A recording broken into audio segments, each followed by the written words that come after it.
Hello दोस्तों, कैसे हो? आपका स्वागत है त्रिपाण स्टडी सेंटर में। आज जो हम करने जा रहे हैं बीए सेमेस्टर 5 पंजाब यूनिवर्सिटी। आज जो हम बुक करेंगे पंजाब का इतिहास और संस्कृति, यानी देखा जाए तो काफ़ी महत्वपूर्ण यहाँ पर हमारा है history and culture of Punjab, यानी SCP, जो ये काफ़ी महत्वपूर्ण है। इसके अंतर्गत हमारा जो यहाँ पर चैप्टर आया है आर्य समाज और अहमदिया आंदोलन। आर्य समाज और अहमदिया आंदोलन जो ये काफ़ी महत्वपूर्ण है, यानी Arya Samaj and Ahmadiyas this is most important chapter I here. लेकिन चैप्टर स्टार्ट करने से पहले आपको जो मैं एक बात हमेशा कहता हूँ, जिसको आपको सोचना भी चाहिए, विचार भी करना चाहिए और इवन अमल भी करना चाहिए, वो ये है कि जब भी वीडियो देखिए पूरा देखिए, क्योंकि अधूरा जानकारी सदैव खतरनाक होता है। साथ में एक इम्पोर्टेंट बात ये भी रहता है, अगर आप पहली बार वीडियो देख रहे हो तो लाइक शेयर सब्सक्राइब करना मत भूलना, क्योंकि दोस्तों लाइक कीजिएगा तो बनाने वाले का मनोबल बढ़ता है, सब्सक्राइब कीजिएगा तो इससे ये होता है कि जब भी मैं कोई वीडियो डालूंगा उसका नोटिफिकेशन आपको समय रहते मिल जाएगा। और देखिए शेयर का मतलब ये होता है कि आपके थ्रू ना जाने किन बच्चों को हेल्प मिल जाए, ये आप भी नहीं जानोगे, इसलिए जो है आप शेयर जरूर करो, ठीक है। व्हाट्सएप स्टेटस पे भी लगाओ। दोस्तों एनएसएस सेंटर जो कई मानने में बहुत से बच्चों के लिए हेल्पफुल है, चाहे वो 8th क्लास हो, 9th 10th 11th 12th हो, चाहे वो NIOS बोर्ड के बच्चे हों, ठीक है, चाहे BA MA के बच्चे हो, सभी क्लासों के लिए कुछ ना कुछ जो है त्रिपाण एनएसएस सेंटर में उपलब्ध है। तो इसलिए आपके लिए ज़रूरी है कि आप सब्सक्राइब करके इसको चैनल को जो है सेव कर लो, नहीं तो बाद में अगर रिसर्च करोगे तो शायद आपको ये चैनल प्राप्त ना हो। तो इसलिए सोचना नहीं, विचार नहीं करना है, सब्सक्राइब करके जो है अपने पास सेव करना है। दोस्तों ये तो बात था आपके लिए, लेकिन आप देखते हैं हमारा आज टॉपिक क्या है। आगे जो हमारे समक्ष आया है, दयानंद एक शैक्षिक सुधारक।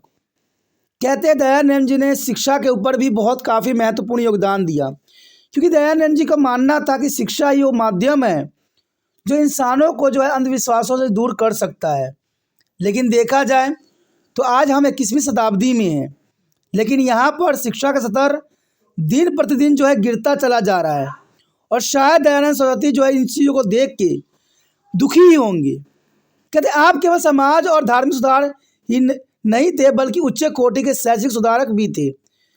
समाज में धार्मिक और समाज सुधार के लिए शिक्षा को महत्वपूर्ण साधन मानते थे, क्योंकि शिक्षा ये साधन होती है जिसे अंधकार का जो है पर्दा हट सकती है। आपका विश्वास था कि केवल शिक्षा द्वारा ही अज्ञानता को नाश किया जा सकता है, यानी अज्ञानता को जो है दूर करने का सबसे उत्तम बात आपने मानी। अंधकार को दूर भगाने के लिए प्रकाश चाहिए, यानी देखा जाए तो अंधकार को जो है दूर भगाने के लिए प्रकाश चाहिए।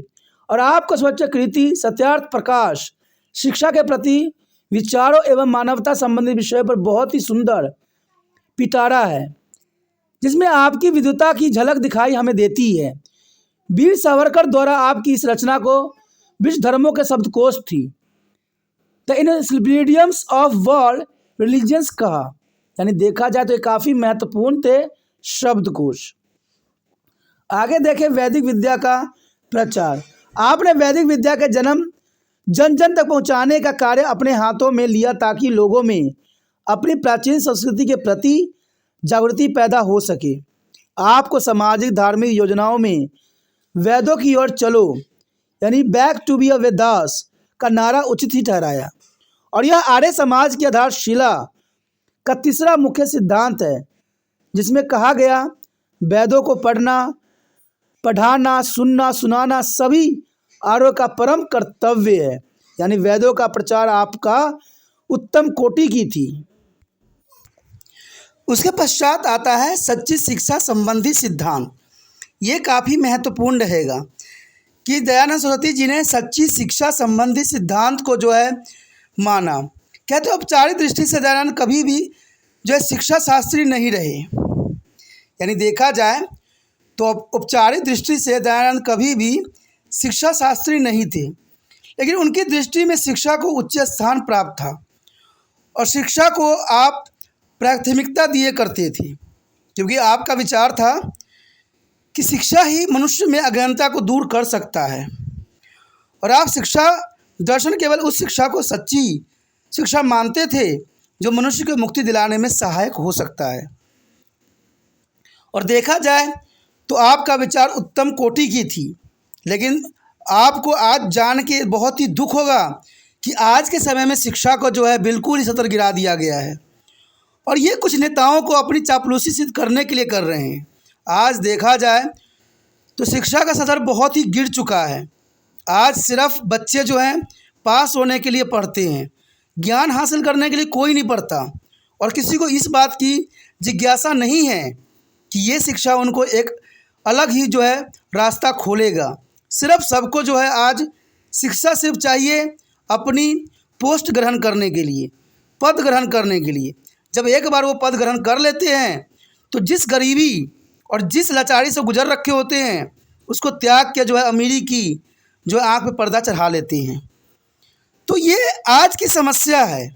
कहते हैं मैंने ये बात इसलिए रखी क्योंकि आज दयानंद जी भी इस बात को समझते कि जो समय काल आपके समय था वही समय काल यहाँ पर आज भी है, जो बरकरार है।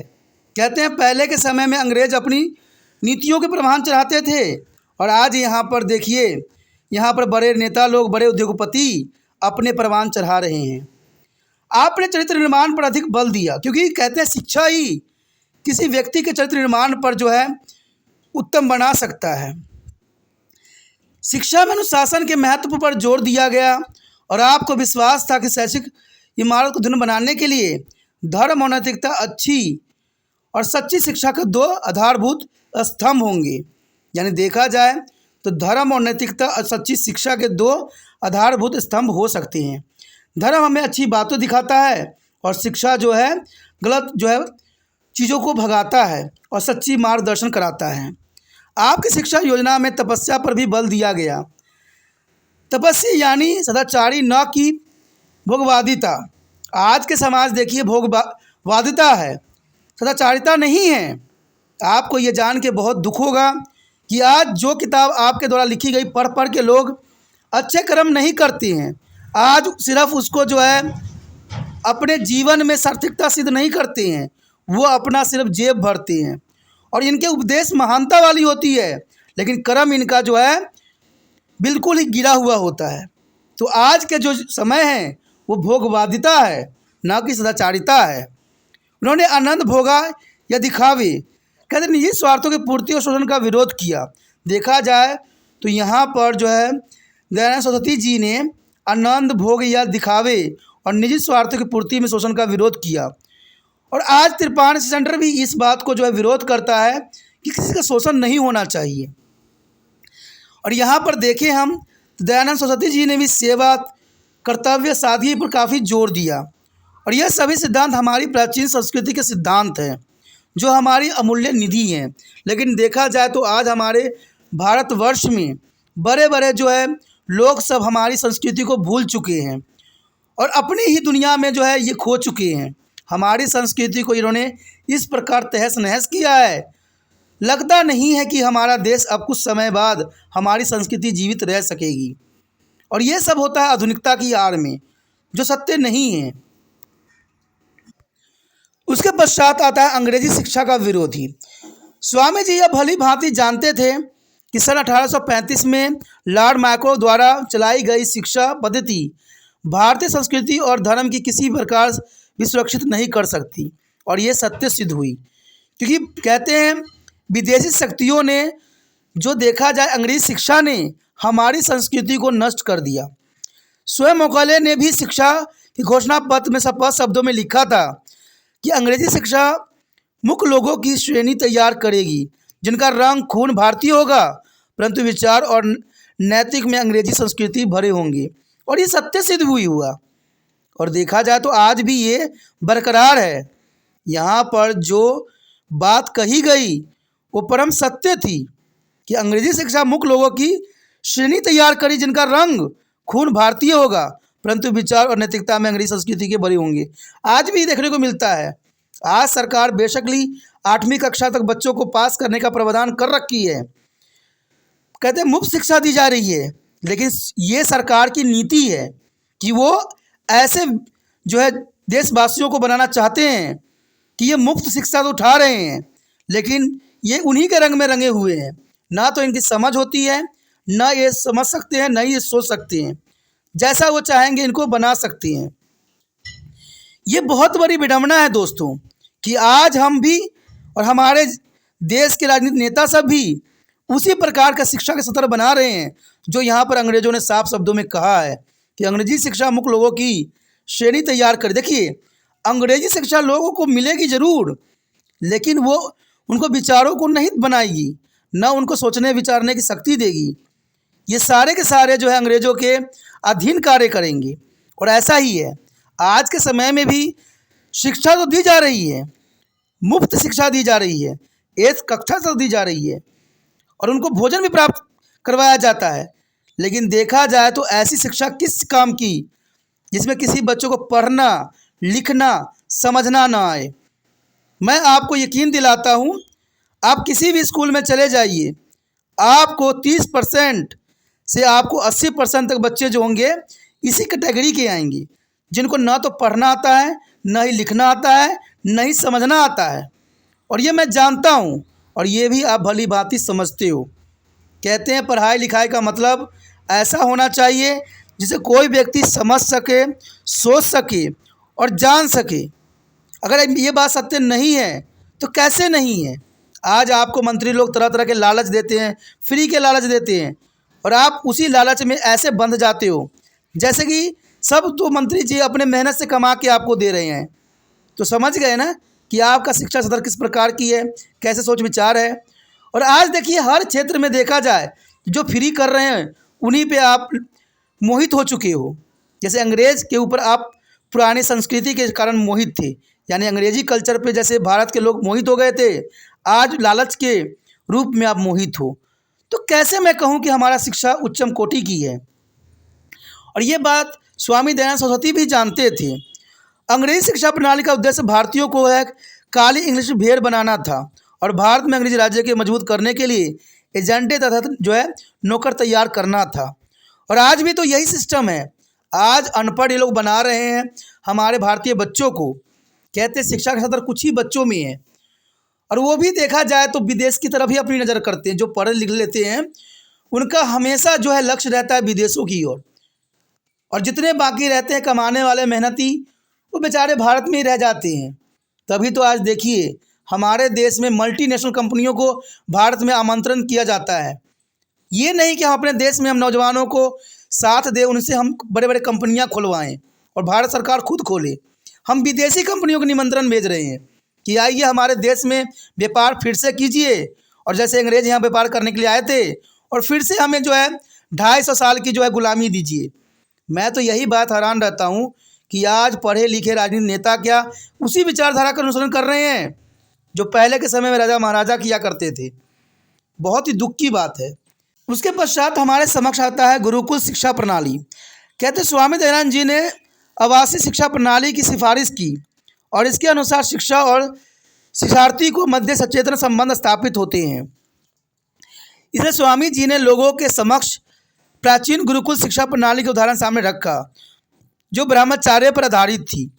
और ये शिक्षा पद्धति पुण्य स्वतंत्र और पुण्य शुद्धता पर आधारित थी। और इस उद्देश्य की पूर्ति हेतु आपने कई पाठशाला भी खोली। देखा जाए तो यहाँ पर स्वामी दयानंद जी बहुत ही महत्वपूर्ण बात की तरफ इशारा किया है कि हमारे जो पहले गुरुकुल की शिक्षा प्रणाली थी, ब्रह्मचार्य अवस्था की प्रणाली थी, कहते हैं ये सत्य थी। आज हमारे देश में देखिए बलात्कार हो रहे हैं, लड़कियों के साथ बुरा हो रहा है, तो कहीं ना कहीं हमारे अपने वेदों की तरफ से भटक जाने के कारण हुआ है। अगर बच्चों को हम ब्रह्मचार्य अवस्था की पाठ पढ़ाएं तो शायद ऐसे घटनाएं नहीं घटेगी, क्योंकि जर्नल सी बात है, शुद्धता ही जो है शिक्षा का आधार है। शिक्षा वही है जहाँ पर शुद्धता है और जहाँ शुद्धता नहीं है वहाँ शिक्षा नहीं है। आप उन लोग कैसे पढ़े लिखे समझ सकते हो जो दूसरे की बहू बेटियों पर नज़र डालते हैं, उनके साथ गलत करते हैं? वो व्यक्ति कभी शिक्षित हो ही नहीं सकता। और देखिए आज बड़े बड़े मंत्री के बच्चे, मंत्री लोग सब इन्हीं कारणों में लिप्त हैं। आए दिन नए नए इनके षड्यंत्र खुलते रहते हैं। तो क्या आप उनको शिक्षित मानोगे? मैं कदाचित इनको शिक्षित नहीं मानूंगा, क्योंकि शिक्षा जो है बुराइयों को दूर करता है, बुराइयां पैदा नहीं करता है। शिक्षा से हम ज्ञान को उज्जवल बनाते हैं, बुराई में नहीं धंसते हैं। और यही बात यहाँ पर जो है स्वामी दयानंद सरस्वती जी ने भी साफ शब्दों में कहा कि शुद्धता पर आधारित है, न कि अशुद्धता पे। जो शिक्षित व्यक्ति होगा ऐसा दुष्कर्म कभी भी नहीं करेगा, क्योंकि वो भी जानता है जैसे हम मनुष्य हैं वैसे वो भी मनुष्य हैं। किसी को तकलीफ देना कदाचित उचित नहीं है। कहते हैं दोस्तों, समय से पहले और समय से आगे कुछ भी नहीं चलना है। सब समय पे ही होता है और समय के साथ आपको चलने की आवश्यकता है। आगे जो आया है सभी के लिए शिक्षा। आप सभी को मुफ्त शिक्षा प्रदान करने की सहमति थे, यानी आपका विचारधारा आज 21वीं शताब्दी में भी अनुसरण हो रहा है। और आपको कहना था कि एक ऐसा राजकीय विधान होना चाहिए, किसी व्यक्ति को अपने 5 वर्ष के ऊपर पुत्र या पुत्री की स्कूल में प्रवेश दिलाना चाहिए, यानी लड़का लड़कियों को जो है सामान्य अधिकार देने की आप वकालत कर रहे थे। अधिक से अधिक 8 वर्ष तक बच्चे को घर में रखने का अधिकार हो और उसके पश्चात उसे स्कूल भेज दिया जाना चाहिए। जो माता पिता इस आज्ञा का उल्लंघन करें उन्हें राज्य द्वारा दंड दिया जाना चाहिए। और ये बहुत महत्वपूर्ण बात आपने अनुसरण करवाया। रंग भेद, लिंग और जात पात के भेदभाव मिटाकर सभी को शिक्षा के द्वार खोलने के पक्ष में थे और यहाँ तक कि क्षुद्र और महिलाओं को भी शिक्षा प्रवेश की अनुमति चाहते थे। आपने उन्हें महानतम शैक्षिक प्रदान किया। वेदों का अध्ययन, वैदिक अध्ययन उन दिनों अनसुनी बातें थी जो आपने सभी लोगों में जो है अनुष्ठान किया।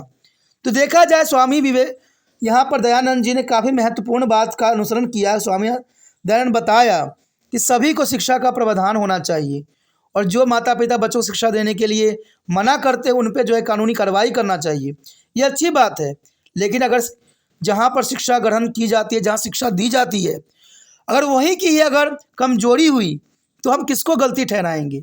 माता पिता को कि स्कूल चलाने वाले को या स्कूल को जो है प्रबंधन करने वाले को? ये बहुत बड़ी समस्या है आज के समय में। आज माता पिता तो स्कूल तो बच्चों को भेज रहे हैं, लेकिन शिक्षक जो है सही शिक्षा नहीं दे रहे हैं बच्चों को। तभी तो देखा जाए तो मैंने सुना है कि 6 साल के उम्र जब बच्चे प्रवेश करते हैं प्रथम क्लास में, उनको पढ़ना लिखना आना चाहिए। लेकिन अगर आप किसी भी सरकारी स्कूल में चले जाइए, आपको इन बातों का कहीं भी अनुसरण नहीं मिलेगा। तो किस प्रकार की शिक्षा दी जा रही है आप स्वयं समझ सकती हो। आप कहते हैं अगर 10वीं क्लास के बच्चों को ही कोई लेटर दे दीजिए लिखने के लिए, उस लेटर को लिखने में वो सक्षम नहीं रहेगा। तो शिक्षा किस प्रकार की दी जा रही है, ये बहुत बड़ा प्रश्न है। और शायद यहाँ पर स्वामी दयानंद जी होते तो वे भी यही प्रश्न करते। आगे हमारे समक्ष है स्त्री शिक्षा। आप स्त्री शिक्षा के महान पक्षधर थे। आपने अनुभव किया कि भारत तब तक उन्नति नहीं कर सकता है जब तक देश की आधी महिला जनसंख्या अज्ञानता, निरक्षरता, गुलामी और असमानता के गड्ढे में पड़ी रही। इसलिए आप स्त्री शिक्षा के महान पक्षधर थे और उन्हें वो वेदों के अध्ययन करने की अनुमति भी दी गई, जो उस समय क्रांतिकारी कदम था। परंतु स्वामी जी की शिक्षा पद्धति में यह सह शिक्षा के कोई स्थान नहीं था। आपने लड़कों एवं लड़कियों को शिक्षण संस्थाओं में कम से कम 3 मील की दूरी बनाए रखने की सिफारिश भी की और ये काफ़ी महत्वपूर्ण बात था। आगे की तरफ अगर हम ध्यान दें तो पश्चिम शिक्षा और तकनीकी ज्ञान पर भी बल दिया गया। कुछ विद्वानों द्वारा यह तर्क प्रस्तुत किया गया कि स्वामी दयानंद जी ने अंधविश्वासी और परंपरा शिक्षा पद्धति का प्रचार कर रहे हैं, जिसके अंतर्गत छात्रों को प्राचीन संस्कृति और व्याकरण ही पढ़ाया जाएगी, जो वर्तमान तत्कालीन युग के अनुसार उचित नहीं है। ये देखिए कहीं ना कहीं उन लोगों की गलत सोच ही थी, क्योंकि अगर हम देखें पुरातन समय में इतनी ज्ञान की भंडार है जिसका हम अनुमान नहीं लगा सकते। आज अगर किसी व्यक्ति से कहोगे कि आप बूढ़ा हो गए हो, क्या आप दोबारा यौवन प्राप्त कर सकोगे, तो दूसरा व्यक्ति कहेगा मैं कभी भी प्राप्त नहीं कर सकूंगा। अगर यही बात चमन ऋषि ने सोचा होता तो बुढ़ापे के बाद वो अपने आप को जो है दोबारा यौवन को प्राप्त नहीं करता। तो हमारे वेदों, हमारे इतिहासों में हर एक ज्ञान की पूरी जानकारी है, जिसके बारे में आज मनुष्य अनभिज्ञ है। आप सोचिएगा कि IVMF जो है आज के ज़माने का देन है। लेकिन मैं आपको बता दूं कि ऐसा नहीं है। पुराने समय में भी ऋषि मुनियों ने घरे में जो है आईवीएफ किया था। और आप ये सोचते होंगे कि कौरव के 1000 पुत्र किस प्रकार जन्म ले लिए होंगे एक साथ। तो सोचिए, विचार कीजिए और मुझे कमेंट करके ज़रूर बताइए कि क्या पुरातन समय में आईवीएफ था या आज की आईवीएफ देन है। मुझे, अगर आप सच्चे भारतीय हो और इस बात का आपको ज्ञान है कि पुरातन समय में आईवीएफ था या आज के समय की देन है, तो आप कमेंट जरूर करोगे। आगे देखा जाए तो ये बात सभी विचारधाराओं ने गलत प्रस्तुत किया कि हमारे संस्कृति को तो अंधविश्वास की तरफ ले जाया जा रहा है। लेकिन स्वामी दयानंद सरस्वती जी वो चीज़ को दिखाना चाहते थे जो यहाँ के लोग आँख होते हुए भी नहीं देखना चाहते थे। हमारी संस्कृति पुराण वैदिक में काफ़ी कुछ छुपी हुई है। और सच्चाई यह है कि स्वामी जी ने वैदिक अध्ययन के साथ साथ पश्चिमी शिक्षा और तकनीकी ज्ञान पर भी बल दिया। ये नहीं कि उन्होंने अपनी ज्ञान को सर्वोच्च समझा। कहते हैं दूसरे का ज्ञान भी काफ़ी महत्वपूर्ण रहता है। उन्होंने देशवासियों को ज्ञान प्राप्ति के लिए विदेश में जाकर अध्ययन करने के लिए भी कहा, क्योंकि देखा जाए जब यहाँ के विद्यार्थी विदेश में गए और जब उन्होंने अंग्रेजी का अध्ययन किया तब उनको समझ में आई कि ऐसे बहुत से क्रांति हो चुके हैं जिसमें अंग्रेज़ों को मुँह की खानी पड़ी थी। उसमें अमेरिका की क्रांति भी सम्मिलित था। तब जाके वहाँ के नौजवानों को भारत को आज़ाद कराने के लिए एक साहस मिला, वो भी ऐसे समय में जब धार्मिक अंधमत के कारण हिंदुओं द्वारा समुद्र की यात्रा करना अपराध और पाप समझा जाता था। कि हिंदू लोग भारत में ये समझते थे कि समुद्र की यात्रा करना अपराध है और पाप है। कहते हैं जो व्यक्ति समुद्र यात्रा करके आते थे या सुदूर देशों में जाते थे उनका सामाजिक उस समय बहिष्कार किया जाता था कि इन्होंने समुद्र को लांघ के पाप किया है। आप इस प्रथा के पूर्णतः विरोधी थे और आपका मत था कि अधिक से अधिक भाषा सिखाना उत्तम विद्वानों की पहचान है, जो काफ़ी महत्वपूर्ण है। उसके पश्चात हमारे समक्ष आता है राजनीतिक क्षेत्र में स्वामी दयानंद जी की भूमिका। आपने अपने आपके केवल धार्मिक सामाजिक शैक्षिक सुधार का तक ही सीमित न रखा, बल्कि आप देशवासियों में राजनीतिक चेतना के भी मंत्र फूका। आपका मत था कि कोई भी देश विदेशी नींव पर राष्ट्रीय भवन नहीं खड़ा कर सकता, इसलिए आपने देशवासियों में वेदों की ओर चलो और विदेशी सत्ता को तोड़ दो आदि जो है घोषित जन जन में जागृत किया। आपने कहा कि स्वराज हमेशा स्वच्छता होता है और आप पहले महान व्यक्ति थे जिन्होंने भारत के लिए यह नारा बुलंद किया कि राष्ट्रीय एकता लाने के लिए स्वामी ने सभी भारतीयों की हिंदी राष्ट्रीय भाषा के रूप में अपनाने पर बल दिया। यानी आपने भारत को भारतीयों के लिए नारा बुलंद किया और भारत को जो है भारतीय भाषा के रूप में अपनाने पर आपने बहुत ही बल दिया। उसके पश्चात है राजनीतिक क्षेत्र में स्वामी दयानंद जी की भूमिका। आपने अपने आप को केवल धार्मिक सामाजिक और शैक्षिक सुधार तक ही सीमित न रखा, बल्कि देशवासियों में राजनीतिक चेतना का भी मंत्र आपने बेखूबी फूका। आपका मत था कि कोई भी देश विदेशी नींव पर राष्ट्रीय भवन नहीं खड़ा कर सकता, इसलिए आपने देशवासियों में वेदों की ओर चलो की नीति को अनुसरण करवाया। विदेशी सत्ता को तोड़ दो आदि उद्घोष से जन जन में जागृति पैदा किया। आपने कहा स्वराज्य हमेशा स्वच्छम होता है, ये आपने नारा दिया। स्वराज हमेशा सर्वोत्तम होता है और आप पहले महान व्यक्ति थे जिन्होंने भारतीयों के लिए नारा बुलंद किया कि स्वराज हमेशा सर्वोत्तम होता है। राष्ट्रीय एकता लाने के लिए स्वामी ने सभी भारतीयों को हिंदी राष्ट्रीय भाषा के रूप में अपनाने पर काफ़ी बल दिया, तो ये भी आपकी महत्तम कोटियों में से एक था। यदि निष्कर्ष की बात करें तो कहते हैं राधा कृष्ण ने कहा है कि स्वामी दयानंद आधुनिक भारत के रचनाओं में उच्चतम स्थान रखते हैं। उन्होंने देश के राजनीतिक धार्मिक संस्कृति उद्धार के लिए अथक प्रयास किए। वह तर्क से निर्देश थे। उन्होंने हिंदू धर्म के फिर से वैदिक आधार प्रदान किया। उन्होंने पूरी तौर से समाज को सुधारने का प्रयास किया, जिसकी आज फिर ज़रूरत है। आज आधुनिक युग में भी इस तरह के समाज सुधारनों की आवश्यकता है और मुझे विश्वास है कि ये होगा और आने वाला समय में देखिएगा भारत में भी फिर से किसी शताब्दी में कोई सुधारक जरूर आएगा। स्वामी दयानंद के सामाजिक धार्मिक सुधार कार्यों में समाज में फैली कुरीतियों बुराइयों को दूर करने में जादू की तरह काम किया। आपके द्वारा किए गए शैक्षिक सुधार इस बात के पक्के सबूत हैं कि आप अज्ञानता को दूर करके समाज को सभी वर्गों में हृदयों में प्रकाश जागृत करना चाहते थे। और आपकी रचना सत्यार्थ प्रकाश में जो प्रकाशित शिक्षा के बारे में विचार और राष्ट्रीय शिक्षा की महत्ता जो है समस्याओं पर प्रकाश डालते हैं। भारत के सुशिक्षित वर्ग के वास्तव में यह विचार महान देन है। वर्तमान शिक्षा छात्री भी इसका पूरा लाभ उठा सकते हैं। कहते हैं शिक्षाओं की कमी नहीं है हमारे भारत देश में, और ज्ञानों की विस्तार इतनी है कि पूरा विश्व जो है इससे लाभान्वित हो सकता है। लेकिन फिर भी हम अपने ज्ञान को जो है प्रचार नहीं करते हैं, हम सिर्फ जो है दूसरी शिक्षाओं को ही अनुसरण करते हैं। ये बहुत बड़ी विडंबना है।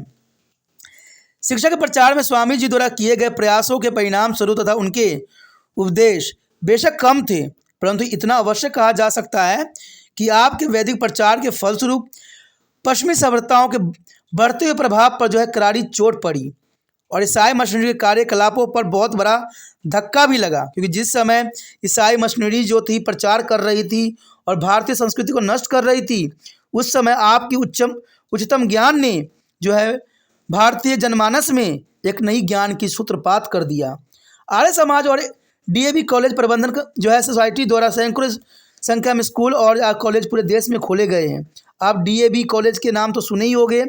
डीएवी जितने भी कॉलेज हैं और स्कूल हैं, ये सब इन्हीं के अंतर्गत बनाए गए हैं और इन्हीं के नाम से चलते भी हैं। स्वामी दयानंद के ही नाम से डीएवी कॉलेज की स्थापना की गई है और ये पूरे भारत में आज भी प्रचलित है। कहते प्राचीन वैदिक साहित्य का अध्ययन और प्रचार बहुत बड़े पैमानों पर फैला है और इसकी प्रतिध्वनि यूरोप, अमेरिका जैसे दूर देशों में भी सुनाई दी जाने लगी है। सर जादूनाथ सरकार ने दयानंद के महत्वपूर्ण योगदान को इन शब्दों में व्यक्त किया है कि जब भारतीय समृद्धि का इतिहास लिखना शुरू किया जाएगा तो स्वामी दयानंद सरस्वती को उच्चतम स्थान रखा जाएगा, क्योंकि स्वामी दयानंद जी ने हर एक महत्वपूर्ण बातों पर जो है भारतवासियों को अवगत कराया और उन्होंने जो बात कही वो उच्चम कोटि की थी। अगर मैं आज ये कहता हूँ कि अगर आज के भारतीय नेता अगर इन सब बातों को अनुसरण करे तो उनके अंदर से भी बुराई जो है नष्ट हो जाएगी। लेकिन आज देखा जाए तो कोई भी अच्छे ज्ञान का अनुसरण नहीं करना चाहता है। आज कहते हैं लालच ही सबसे बड़ा जो है प्रिय आज देशवासियों के लिए बन गया है। देशवासियों से मेरा यही आग्रह है कि लालचों को त्याग कीजिए, अपने लिए अच्छे प्रशासन को चुनिए जो आपकी भलाई करे, देश की भलाई करे। ऐसे लोगों को न चुनिए जो देश को बर्बाद करने में अग्रसर हो। और यही मंत्र दयानंद जी के भी थे जो कि काफ़ी महत्वपूर्ण थे। अगर आपको ये वीडियो समझ में आई, अच्छा लगा, अगर आप दिल से त्रिपाण सेंटर की मदद करना चाहते हो तो जितना हो सके दोस्तों इस वीडियो को शेयर कीजिए और शेयर कीजिएगा, तभी जो है ये ज्ञान दूसरे बच्चे तक पहुँचेगा और शायद दयानंद जी की बातों जो यहाँ पर बताई गई है वो सार्थक सिद्ध हो। क्योंकि जब तक हर बच्चों तक ये पहुँचेगा नहीं, ये ज्ञान अधूरा ही रह जाएगा। क्योंकि कहते हैं दूसरे तक ही ज्ञान पहुँचाना दयानंद जी की प्राथमिकता थी और ये कार्य त्रिपाण सेंटर भी करता है कि जितना हो सके अच्छे ज्ञान दूसरे बच्चे तक पहुँचे और आप जो है किसी लोग से बेवकूफ़ न बन सको। आज बेवकूफ़ बनाने वाले की कमी नहीं है दोस्तों, आज हर कदम पे आपको जो है लूटने वालों की कमी नहीं है। इसलिए ज्ञान हर बच्चों तक पहुंचना चाहिए और इसके लिए आपको कुछ नहीं करना है, यूट्यूब से लिंक को कॉपी करना है और वर्चुअल एड्रेस पर लगा देना है। पहली बार मेरे चैनल पे आ रहे हो, पहली बार वीडियो देख रहे हो, अगर आपको और वीडियो प्राप्त करना है क्योंकि आगे का टॉपिक हमारे समाज का आंदोलन और उदय के बारे में रहेगा, ये काफ़ी महत्वपूर्ण रहेगा, ठीक है। तो जितना हो सके इस वीडियो को जो है आपने जो है शेयर करना है। और सबसे महत्वपूर्ण बात, पहली बार मेरे चैनल पे आए हो तो जनरल सी बात है, चैनल को सब्सक्राइब करके अपने मोबाइल में सेव कर लीजिए। अगर सेव नहीं कीजिएगा तो आने वाला समय में जो वीडियो मैं डालूंगा वो शायद प्राप्त नहीं हो पाए। तो इससे अच्छा है चैनल को सब्सक्राइब कीजिए और अपने मोबाइल में जो है त्रिपाण स्टडी सेंटर को सेव कीजिए।